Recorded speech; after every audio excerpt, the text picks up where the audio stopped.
What is going on, guys? Welcome back to the channel. I've been trying to film this video for probably a month and a half or so now. I just haven't had time, you know, between the drifting and the shop stuff. It's been busy, but I figured it might be an interesting video for some of you guys looking to do this if you're just popping through, or, you know, if anybody just cares, because some people just like the transparency on what it costs to actually do things. Now, before I start with the list of anything, just know that I did get some parts at a better price, which I will mention in the video. And then obviously I did all of the work myself, which takes out obviously all the labor cost of everything. Now understand, if you wanted to replicate my kit and you were just somebody that did not have any of the skills to accomplish any of the fabrication side of these things, understand that I probably put, with doing the full kit with the turbo install, with the waterline install, with the manifold swap, between everything, I'm probably like, I don't know, 60 hours into the build for the turbo system upgrade. So understand the fabrication side of that, between the intercooler, charge pipes, downpipe, etc., the oil line, all that stuff. I was probably around 25 to 30 hours. So be prepared to spend an extra few $1,000s with somebody like myself in order to get that side of the things done. So pretty much, I don't really have a good way to go about this because I'm not super tech savvy. I don't know how to do all the fancy on-screen things. I can post what I'm showing you in my screenshots of my receipts as we go through the video, and I'll probably end up just voicing it over here with my fancy little microphone just to make it a little bit more entertaining than just me sitting here talking to you like this. But let's just jump right into it. This is how much it cost me to turbo my 1996 BMW 328 E36.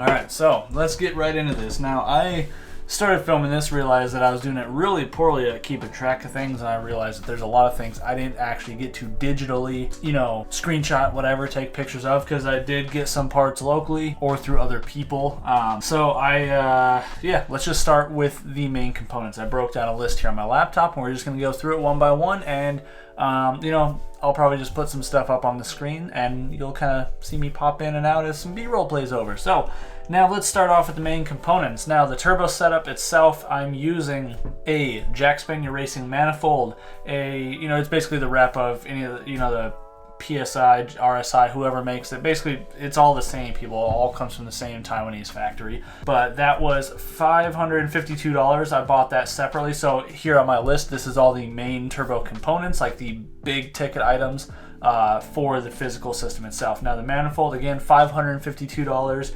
And then the rest of the components, which would be a Pulsar G3660 turbo, a Pulsar 45mm wastegate, a Pulsar blow-off valve, as well as a Pulsar, one of their bigger intercoolers. Now these parts all combined cost me roughly $1,852. Now all of the Pulsar components, I do have a good buddy that has a shop on the backside of my complex, and he actually has a Pulsar account, so I was able to get everything discounted by, I want to say, around 15 to 20%. I can't remember exactly. I don't know if he gave me his cost or if he made a few bucks off me.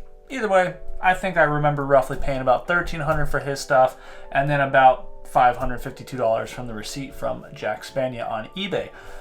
Moving down the list, next up we have the engine management side of things. Now, there is folks that do stock ECU. I am OBD2. The only options that I had were Haltech and jumper harness, I believe, or I cannot remember the other one for the life of me. I've had a buddy use it. It's a bit more complex, not very user-friendly. Name escapes me. That is an option. I want to say it's relative in price to what I used, and I went with the Mega Squirt, the MS3 plug and play from DIY Auto Tune. So the ECU itself, their whole plug and play kit, was basically $1,300 right on the dot. Now with that, when you use a Mega Squirt, you obviously get rid of your factory BMW mass airflow system. So your kit goes off of a MAP sensor that's built in, but you need to monitor air temperatures. So with that, I went with the tried and true GM intake air temp sensor. Now you can buy the sensors at the parts store, but they do sell it on their website separate from the ECU kit. You have to scroll on their website and you will find the sensor. I think I paid expedited shipping and got it for $42 just because I needed it a bit sooner for when I was trying to adapt it. And then also with the engine management, I don't remember why we needed this, but to go to my laptop, just a normal, you know, regular laptop, to the serial adapter cable, I had to get this weird funky cable I will put up here on the screen, and that I got on Amazon or eBay. I think it was Amazon for like $13. So not a big deal, but for me to plug everything in, it kind of required it. Moving down the line, so getting into the main components now, starting off with intercooler and charge piping. Now I have this list kind of mocked up because, again, there is a lot of things that people will tend to forget while we're making these lists or while you're doing the car, because you run into an issue and it just doesn't click in your head to take note of it. I tried to remember every little bit, down to the aluminum pieces. So I made brackets to mount my intercooler to the frame rails with the factory crash beam. So I tried to account, to the best of my recollection, what I paid for the materials to get this. Now, the charge pipe kit, couplers, and clamps, I did a mix of silicone intakes for the charge piping kit box, and then I used my account at Stainless Bros to get the Micolor clamps for the clamps, as well as some of the couplers. I believe I might be off a few bucks, but basically for the piping kit, clamps, and couplers, and I also had a few couplers in my shop laying around from previous cars, so I paid about $180 for those pieces. The GM sensor bung, because the sensor does not come with the bung when you buy it from DIY Auto Tune, I bought that for $13. I'm pretty sure I just got that on eBay or Amazon. And then the aluminum to make the brackets to mount my intercooler. I think if I had to guesstimate it by weight, probably be somewhere around $20-30 worth of scrap aluminum. So that kind of wraps up the cold side.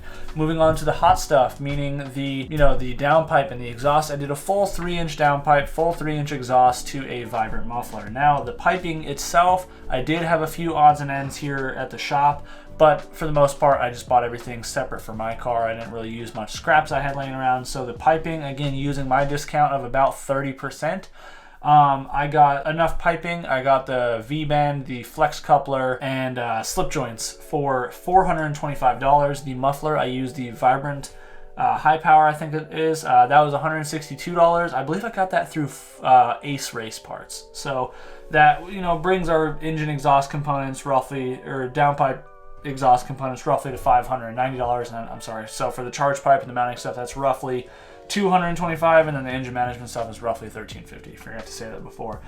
So now moving on to heat management, because obviously with a turbo you're going to get a lot of heat, so we got to cool things off. Now I still have more to do. I intend to add hood vents, buy the vents from and where you get your coatings on, or if you just set a heat wrap it. I personally am against heat wrapping. I don't like it. I don't like touching it. Cerakoting is the way to go. But with that aside, moving on. Now for the heat management, this again is the full list down to water and other miscellaneous items that come with it.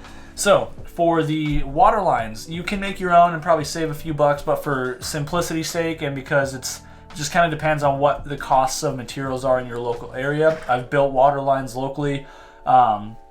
And these ones that came in the Rally Road kit that I bought, they are compression fitted. They're not just normal AN where you just hand build them, which you can do that. In this case, I just wanted something that was already kind of tried and true. I didn't want to have to deal with it because I have a full-time business. I run a fabrication shop. I don't have a whole ton of time to work on my stuff. So sometimes simplicity is best for me over saving a few dollars.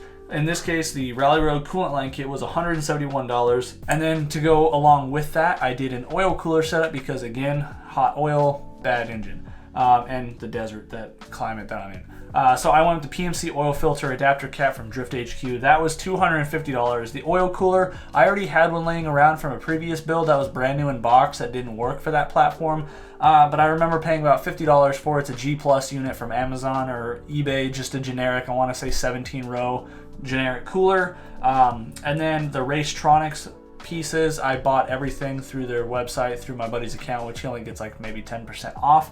I don't remember offhand what we got. I know we got a little extra because you always want to have a little extra when building Aeon lines, and I opted for the Racetronics because they have genuinely the best quality I've seen so far. I've used tons of Amazon and eBay components.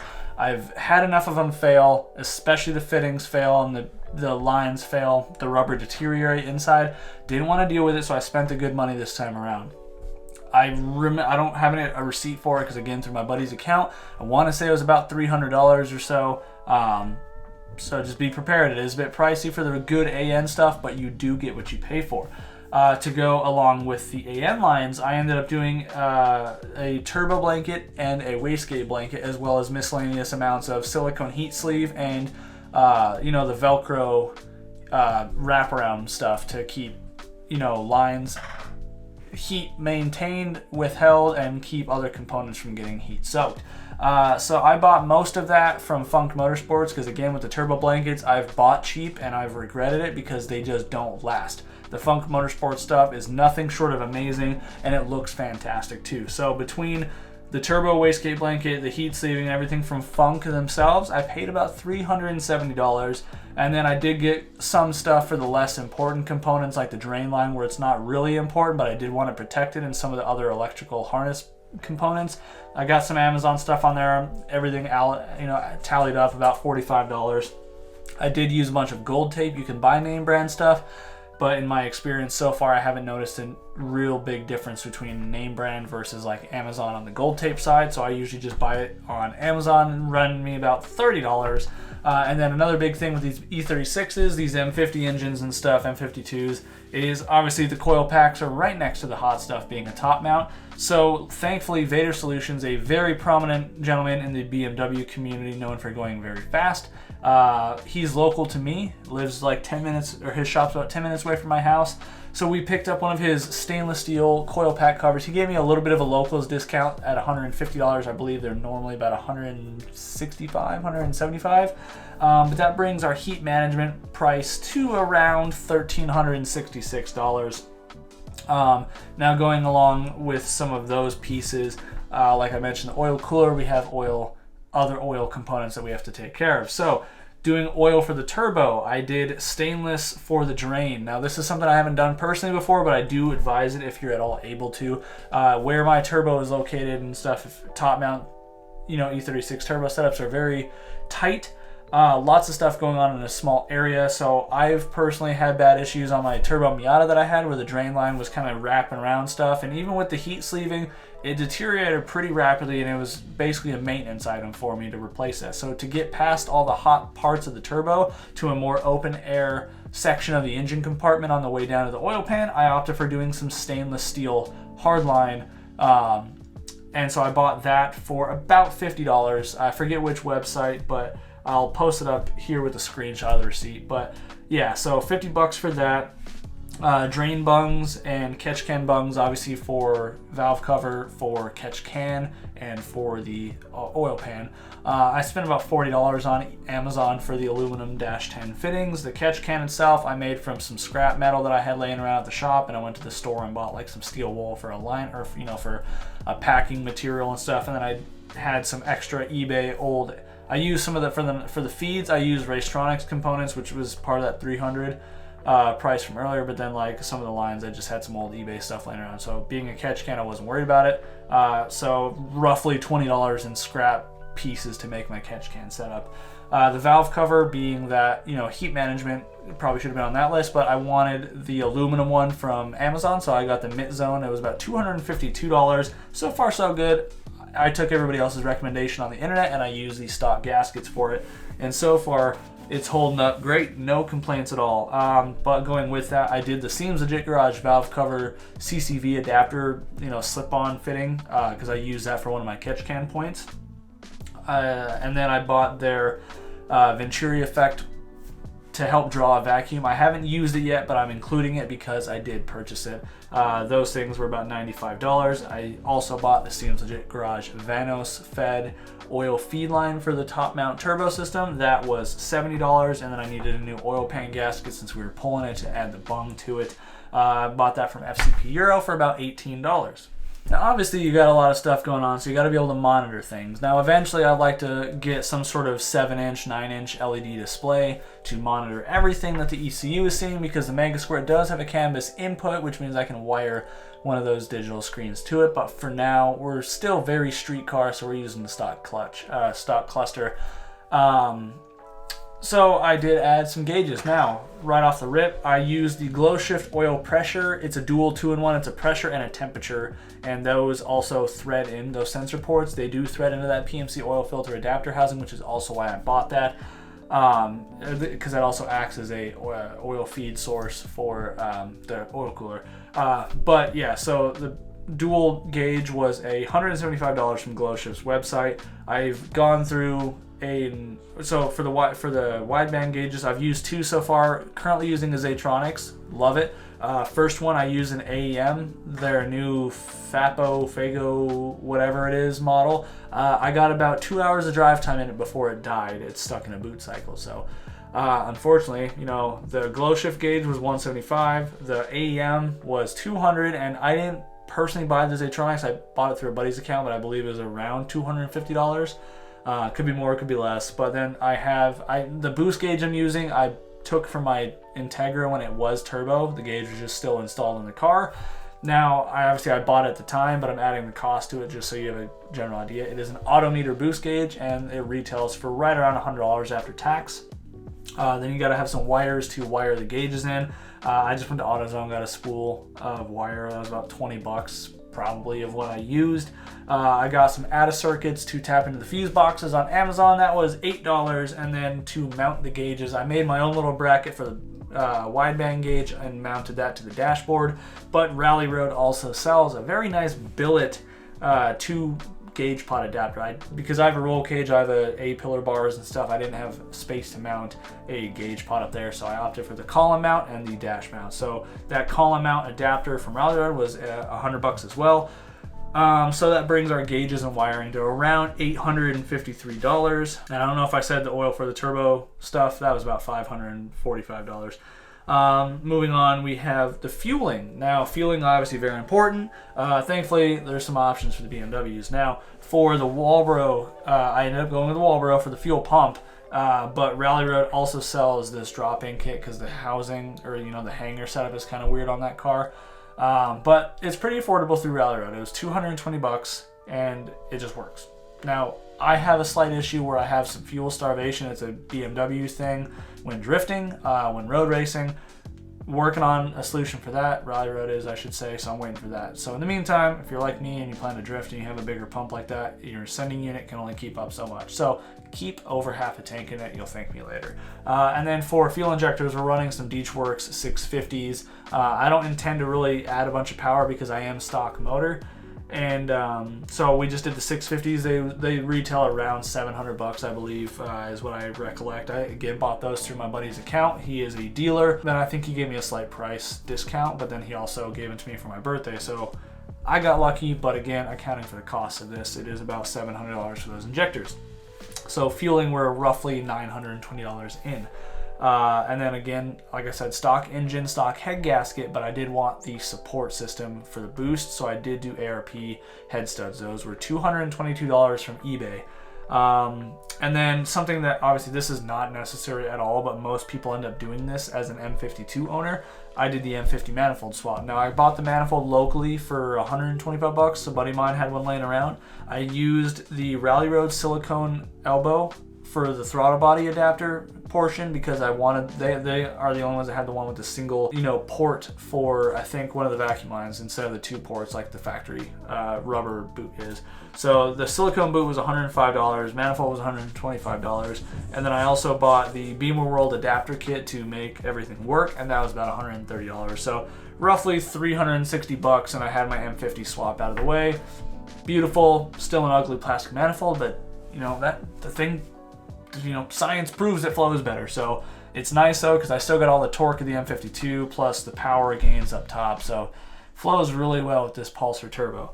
And then there's a bit of extra stuff. Now, these are things that you don't really need, but these are things that I just add to the list because they are very helpful and just help little bits. So like a boost controller, some of you guys are just running gate pressure, that's fine. I wanted the option to not have to really worry about changing springs on the wastegate because it is not very fun to access. So I did a normal Mac valve. I bought it through Full Race Motorsports locally here in Phoenix. That ran me about $60. And then we need vacuum and fittings and stuff to run the boost controller, the wastegate, blow-off valve, stuff like that. So I use all push lock stuff. I just got all the parts on Amazon, used some spare parts from my buddy Jeff from his build. So I think we're around $50 for lines and fittings for the push lock stuff. Then Also not necessary, but helps clean things up. I use AN line separators, you know, the little brackets to help hold the lines. Up top, I needed them to keep it away from a component that I didn't want getting hot. Elsewhere, I just used it to just kind of manage things, make it look a bit cleaner. Those were like 10 bucks on Amazon. They're very cheap. The Mac valve bracket, I got a nice billet aluminum one, also an Amazon special. That was about $25 as well. And then the radiator modifications I made to keep from melting stuff, because the wastegate placement is right next to the lower cooling hose.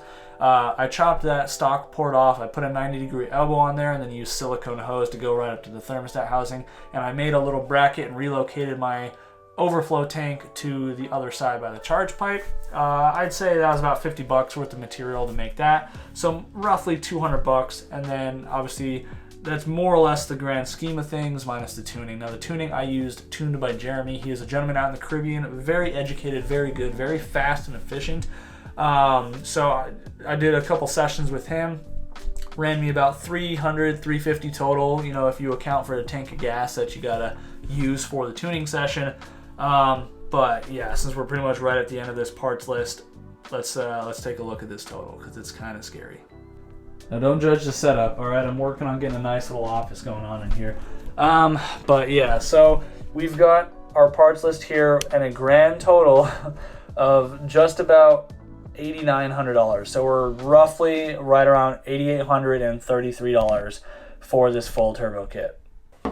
Now, but mind you, I wanted this turbo system to be as bulletproof as I could possibly do it. Can you get away with a lot cheaper? Sure, you can cut some corners, you can save some money here and there. There's a few very small details that don't really matter, but like, you know, I paid a few extra bucks on the turbo from Pulsar to get the stainless housing upgrade, as well as the V-band adapter for the mounting point of the turbo, which comes with like a V-band to T3, T4 adapter bracket. And it's like very efficient, very clean. But little things like that, you know, I paid a few extra bucks for. Obviously, the little extras section, again, not fully necessary. If you don't want an M50 manifold swap, by all means, you don't need to. But it was one of those things where it's like, it flows enough, it's cheap enough to do the swap, and I'm already going to be in there. And I'm a big, you know, I fall into that trap very often when I'm building cars, where it's like, well, I'm already in there, and the snowball effect happens. And that's what we've got this car this far as is, other than the driving experience and wanting to upgrade the car, you know, to match the driving. But like, besides the point, almost $9,000 for this turbo kit. And again, that does not include my labor. I am a shop, I am a fabrication shop primarily, but I bill $100 an hour. So bear in mind that that's not very expensive. That's about median price to lower end of price here in the Arizona metropolitan area. So you can expect, if you're not doing any of the work to mimic this kit, I would easily anticipate a $15,000, $20,000 bill. The fabrication side, if you had the mechanical knowledge and skill to do all the other stuff, you just need me to fabricate, you know, modify the radiator, build you a bracket, build all your charge pipes, mount your intercooler, build your exhaust, your downpipe, modify your, you know, build you a catch can, do your valve cover stuff. You know, for somebody like me, anticipate that running you probably $3 to $4 grand. But there's ways to save the money. But again, mine's relatively bulletproof. I've done 3 drift events now without the slightest bit of a hiccup. I daily drive the car a couple days a week. It just works. It's just functional. But I hope this video did help some of you guys, anybody interested in boosting it. If you have turboed your E36, I'm very curious to hear what you paid and what kind of corners you skipped per se. I tried to cover all my bases, and again, using name brand components that I know are trusted in the automotive racing industry, not guys that just say they do it, but gentlemen, or, you know, folks that actually do the thing. But yeah, let me know how much you guys spent, and I don't even know. I don't know how to end this video. I've been trying to figure out how to even make this video for a while now. So if you guys even enjoyed the video, be sure to let me know in the comments down below. I'm going to go ahead and get this thing edited up and try and make it look at least halfway decent with some clips that I found on my phone. And yeah, if you're in the Phoenix area and you want some fabrication work done, hit me up at Velocity Race Fab. I'm in Tempe, technically. Yeah, if you're new to the channel, hopefully you want to hit the subscribe button and stick around, and check out the website. I've got some stuff on there, some merch and stuff. And yeah, I'm gonna get this thing taken care of, get this video edited, and yeah, do what you love, give me the rest. Thanks for spending some time out of your day here with me on this brisk winter evening here in the desert. So we'll see you in the next one. Peace out.